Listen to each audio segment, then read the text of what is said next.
يا رب اجعل أياما مباركة، وانشر في قلوبنا الطمأنينة، في ذكرك تهدأ النفوس، وبدعائك ترتقي الأرواح. اجعل كل لحظة ذكرا لك، وكل عمل صدقة تقربنا إليك. بارك لنا في رزقنا ووقتنا، واجعلنا من الشاكرين.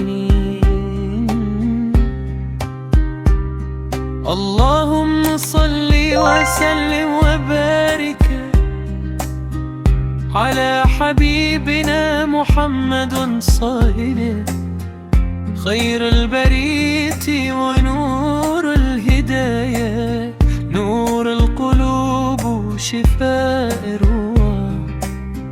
اللهم صل عليه عدد ما طلعت شموس،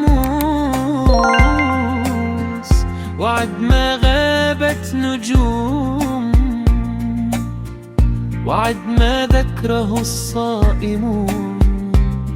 يا واسع الرحمة والكرم، احفظنا من كل شر، واجعل قلوبنا خاشعة لذكرك، وارزقنا التوفيق في كل أمر، في كل طعام فيه بركة، وفي كل عمل فيه رضاك.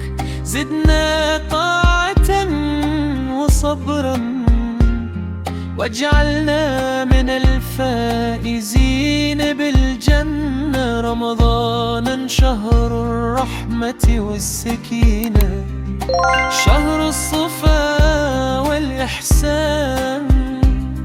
نسألك القبول والغفران، وارزقنا